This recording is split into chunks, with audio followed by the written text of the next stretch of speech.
What is going on? Welcome to No Chill Promos. How y'all doing? Hope you're having a blessed Wednesday for watching this. And before I get into this first review for NXT, just want to do a quick shout out to all subscribers to the channel and to the followers on Rumble. Still at 117 subs. One day at a time, that number is going to keep on going up. Alright, it's only a matter of time, but there's a lot of shit that I got to put out there, including today's video, so let's get it. Alright, and I figured I've been doing these Raw reviews for you guys for the past few weeks, and I'm like, I don't even like Raw. I mean, like, I don't. Like, I watch NXT, and I still, to this day, feel that NXT is better than Raw and SmackDown. And I'm going to break down why. This was a pretty decent episode of NXT here. But to start off, we see the Fatal Influence making their way to the ring. Yeah, Jacy Jayne looking fine as fuck, along with Jasmine Nix and Fallon Henley. All these women can get it. Okay, 100%. Especially Jacy, because I heard she's a snow bunny. So that means I have a chance.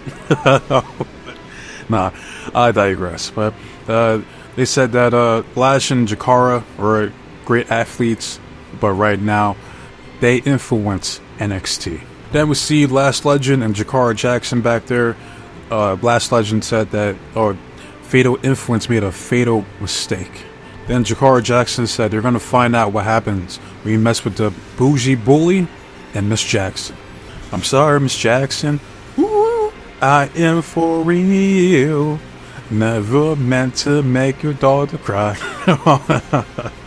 Sorry, I had to. Every time I think of Miss Jackson, think of Outkast. I had to do it.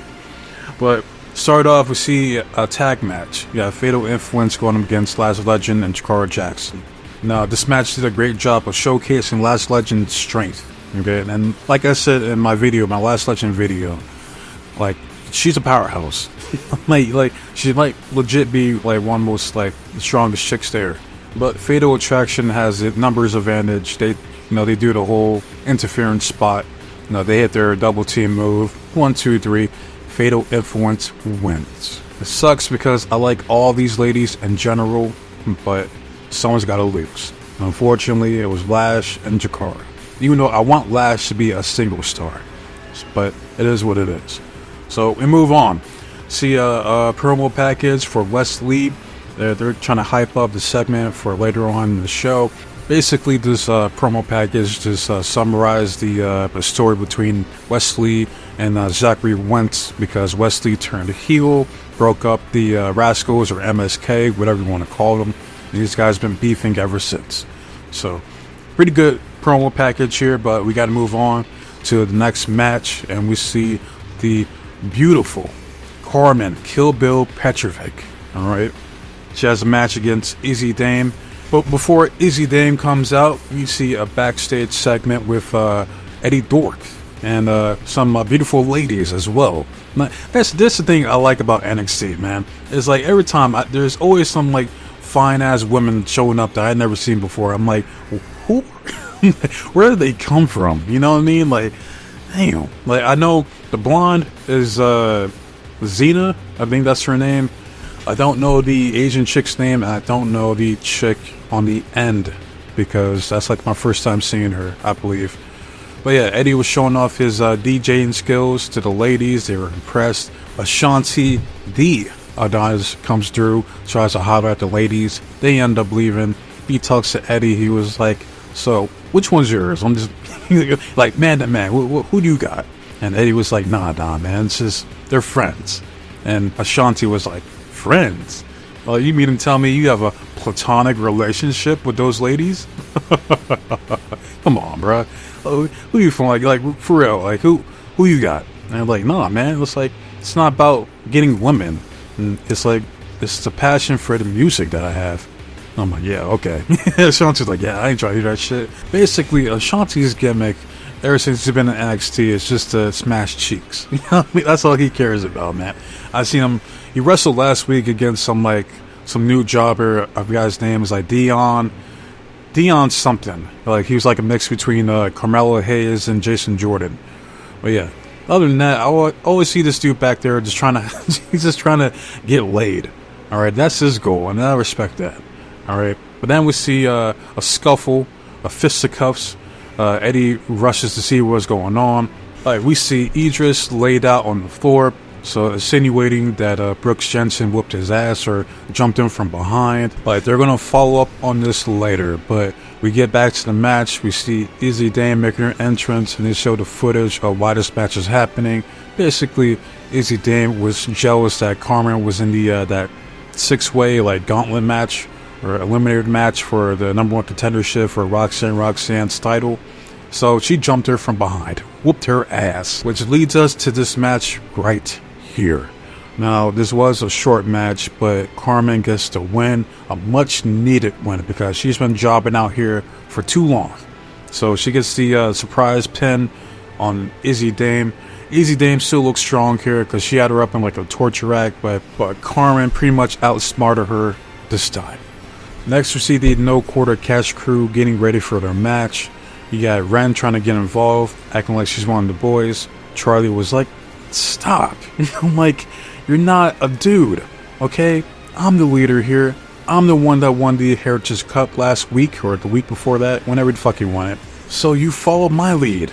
But Ren makes a valid point by saying that if it wasn't for her, that Charlie wouldn't even be the Heritage Cup winner. Next, we see the D'Angelo family backstage getting ready for their match against the No Quarter Catch crew. We then see two stooges coming out trying to talk to the Don. And he's like, hey, listen, Tony, we got a problem here. We got to talk to you. And then the Don was like, not now. After the match. Alright. Next, we see a backstage interview with Jada Parker. Basically, she was talking about how her background was that she was like a D1 soccer player or some shit like that. Which is cool because that's a common trend with a lot of these NXT talents, that they have a sports or a combat sports background, which you'd love to see it. So basically, Jada was talking about how she's not a soccer player that turned wrestler, that she's now an NXT superstar wrestler that used to play soccer. She then says how Roxanne might be one of the greatest women's champions here in NXT. That doesn't matter. On Sunday, I'm going to call my shot, and it's going to be my time, Jada Parker's time. And then we see Roxanne show up, basically saying like, oh, I've heard all of that shit before, and it all ends the same. Failure. Disappointment. And then Jada was like, Roxanne, I'm going to smack the taste out your mouth. And before Roxanne could finish her sentence by saying, oh, I would love to see you, Jada gets up and smacks the shit out of her. All you heard was like, damn. It's like, what are the 5 fingers say to face? Slap. That's what the fuck happened. Like, god damn. That's the funniest thing I've seen so far this week, man. I was laughing my ass off because Roxanne, she had that shit coming. Hot damn. Thank you, Jada. Like, thank you, Jada. Thank you, Jada. After Jada sends Roxanne back to the Great American Bash, we see Jada talking to someone off camera. She's like, oh, what are you doing here? Oh, I know you, and you could get it too. And she walks off, and then we see Roxanne recover, and she's in disbelief too. She's like, you know, that look. So, who could it be? Well, one or two candidates, alright? It could either be Stephanie Fakir, or it could be Julia, because I want to do I'm going to try to do a review of Julia's last show over there at Marigold. I'm going to try to do that this week, hopefully, but we'll see. But most likely it's one of those two that Jada was talking to, but we'll find out this Sunday. So moving on, we get the match between the D'Angelo family versus the No Quarter Catch crew.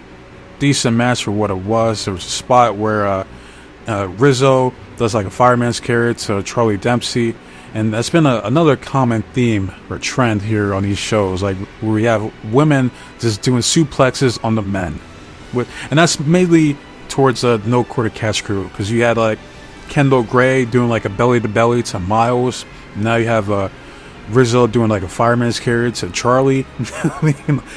Not looking good for these guys, not at all. But Basically, the D'Angelo family wins. They hit the bada bing, bada boom, or the shattering machine that FCR does, or I think that's what they call their finisher. 1, 2, 3, the D'Angelo family wins. Next, we see a backstage interview with YXB, Double Duty, Pete Dunne, basically saying that he's going to teach Trick Williams another lesson next week, not to fuck with the Bruiserweight. Moving on, we see a backstage segment with the current NXT champion, Ethan Page, Mr. All Ego, talking to Ava, looking good. Basically, he's trying to duck the fade from Joe Hendry this Sunday at No Mercy, and Ava ain't having it.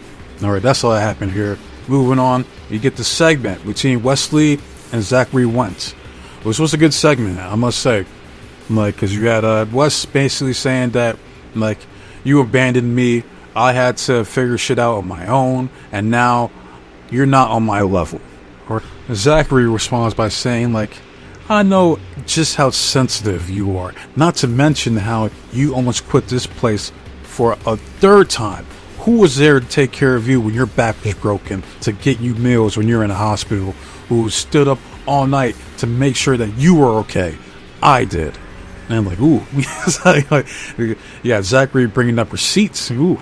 Well, Wesley wasn't trying to hear the facts. So basically he said, like, look, after No Mercy, I'm going to send your ass packing back to TNA. But the only thing I don't like is how Wesley kind of disrespects TNA, acting like he wasn't in TNA for like a good portion of his career. I'm like, come on, man. But this match should be good. I don't know. I'm gonna do my predictions probably on Saturday. I don't know.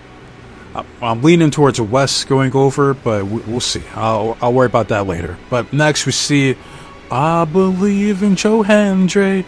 Talking to whoop that Trick Williams. Basically, he was saying that how after he wins, he beats Ethan Page for the NXT Championship, he's going to give the first title shot to Trick Williams. And Trick Williams said, all right, I'm going to remember that, dog. I'm going to hold you to it. All right, so next we see Kalani Jordan making her way to the ring, cutting a promo. She's getting tired of the mind games for Wendy Chu. And you know what I was thinking watching this shit?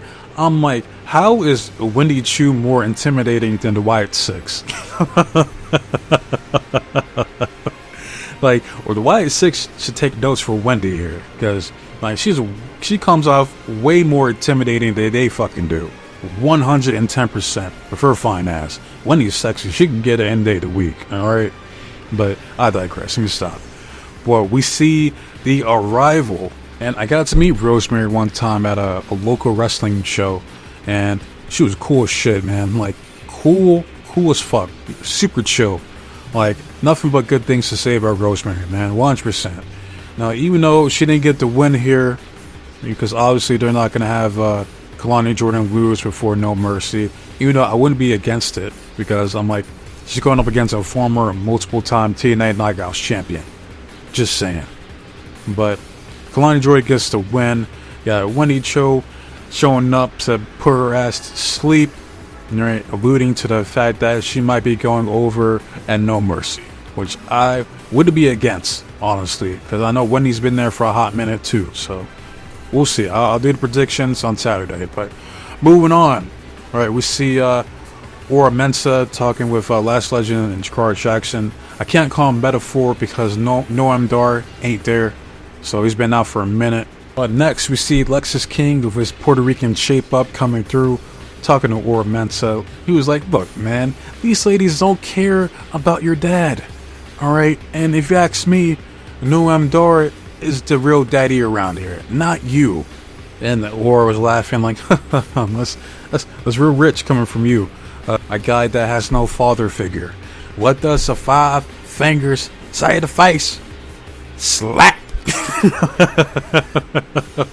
That's what I like about NXT. There's always some type of scuffle or some fighting going on backstage, man. There's always something going on, and I love it. As much as people shit on NXT, like, and I get it to an extent. I'm entertained by it. All right, at least they're trying. You know what I mean? More so than I can say for the fucking Raw or damn sure SmackDown. I heard how boring those fucking shows are. I can only imagine. But moving on, we see the Chase University. You got Duke Hudson and Riley Osborne apologizing for being jobbers last week. Andre was like, "Hey, don't worry about it. We're still the tag team champions. That's all that matters." And then you got Bridge talking about how, ever since I joined this family, you guys have been amazing to me, and I love each and every one of you. Okay. Then we see Nathan Frazier and Axiom coming through, basically saying how, like, me and my amigo are getting our rematch and No Mercy, and we will be getting our tag team titles back. And that's it. So that's all really happened here. Moving on, we get a match between Malik Blade versus Brooke Jensen. And Brooks couldn't even finish his entrance because Malik said it's on site. Fuck that. So he does a tope con hilo onto him. But it matters not because Brooke Jensen ends up getting the win here. So, and now I finally know the difference between Malik and Idris. Because for the longest time, I swear, I didn't know who the fuck was who. Okay? But yeah, these Malik and Idris still jobbers. It is what it is. Next, we see a backstage interview with the young OG, Javon Evans. Alright, he's talking about his match with Gallus here coming up. Because Gallus was criticizing Javon Evans' wrestling style because they're not a fan of the flippy flip shite. Okay, so that leads us to a match. Javon Evans versus Joe Coffey. Alright, this was the match of the night in my opinion. Easily. Alright, and I took that screenshot right there because, just look at the fucking height this man gets. Like, my nigga has the best cutter or springboard cutter in the game. Better than Ospreay, better than Chris Bay, and for damn sure better than Cody Banks. Like, that motherfucker needs to take notes from this man, alright? That's how you do a fucking springboard cutter, okay? But, unfortunately, Gallus, comes to intervene. Coffey hits the discus lariat to get the 1-2-3. Even though Javon lost here, I don't think this feud is far from over. Okay, but next we see the segment of the night. Alright, we finally find out what the fuck the two Stooges want with Tony D'Angelo. So he goes back to his restaurant to find out what the hell is going on. Okay, he comes to see the ruler of NXT, Obafemi, the current reigning, defending North American champion, sitting right there, rocking a suit, looking like a complete badass. Tony sits down and he's like, "So this is how you do things, huh? You got a lot of balls on you. You come in here, you intimidate all these good people around here. Like, when you're powerful as you are, you can do whatever you want. I'm my kind of guy." Oba says, "Tony, I don't need any of your compliments." Tony was like, "Look, you don't think I got the message? I see you interrupting my segments week after week. Like, you and I, we have a lot in common." Oba then says, "Tony, you are the Don of NXT, but I am the ruler of NXT. I do not answer to you." Tony then says, "Let's get straight to the point. Either we can handle this like men, or..." And then Oba stands up.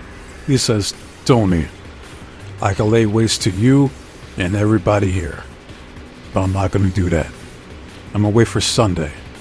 Tony stands up and he was like, "This was inevitable. The Don versus the ruler. And just like last week, I'm going to show the world that you are mortal." Oba says, "Many have tried. None succeeded. And you will be no different." It's like, but man, I wish you would have had like an Ivan Drago moment here where he's like, "You will lose. I must break you." Just say it one time for me. One time for the one time. You know what I mean? Damn it. And it's funny because my first successful video, in my opinion, was on Obafemi. How to this day, I still feel like he should be undefeated in NXT. But I did say in that video, you go back and check. I might link it in this video, or like after the video is over, or whatever. You know what I mean?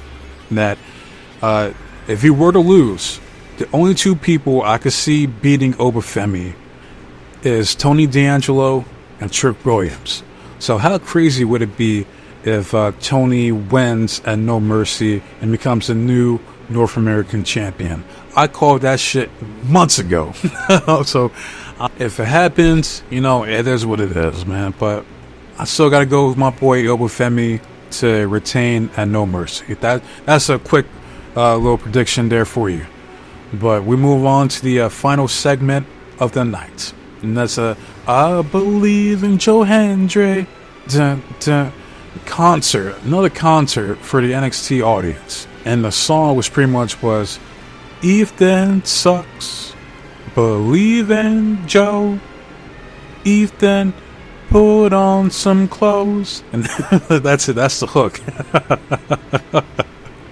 Hilarious. With an extremely sus TikTok of Ethan. I don't know. He's wearing like some chicken suit. I'm like, the fuck was he doing? Like, he absolutely deserved to get roasted for posting some dumbass shit like that, man. What the fuck's he thinking? Mr. All Ego Ethan Page then comes out completely flustered and triggered over Joe Hendry exposing all the out of context clips and photos of the NXT champion. And while he was like ranting and raving, you got the whole crowd saying, Ethan sucks. Believe in Joe. Ethan, put on some clothes. Like the whole time. That's hilarious. So best believe they're gonna be singing that shit at No Mercy. They might be singing that for a while. Alright, but Ava comes out, announces that the special guest referee for the title match at No Mercy is Mr. Whoop That Trick. Whoop that trick. Yeah. Whoop that trick. Whoop that trick. I like it. Oh yeah, man. Mr. Trick Williams. Just about it. Alright. He's gonna be the official referee for the match between Ethan Page and Joe Hendry this Sunday. Ethan becomes livid, tries to attack Joe Hendry, but he gets the standing ovation on him, and he owes up the title to end the show. And that's it. That's all that happened. So, overall, a decent episode of NXT. You got No Mercy this Sunday, and hopefully it'll be a good pay-per-view. And I'll do my predictions on Saturday. So that's all I gotta say about this shit. So, to people who watch NXT, alright? Did you like this episode? I mean, what was your favorite match, your favorite moment? You let me know. Alright? So, love it, hate it, comment, subscribe to the channel. It's all the same to me. I just want to see the engagement and the feedback from you guys. That's why I do these videos, man. I want to see those likes go up, and I want to see those comments from you guys. Alright? Next video, I might do a Dynamite review. I might see how that does, because I see the Raw video is getting views, and right, not many likes, not many comments from people outside of my boy Empire Wrestling Federation. Big ups to you, man. Like I appreciate you. But yeah, I want to see more comments for the rest of the people, man. Like especially the people that wanted me to review Raw in the first fucking place. Alright, like I want to hear from you guys. Alright, you guys were telling me like these Raws have been were on point. These shits have been fire. So I want to hear from you guys. But yeah, other than that, I wish enough for you guys this time. So with that said, be safe and be blessed. Take care of yourself and trust in God. I'm out this bitch. Till next time, adios.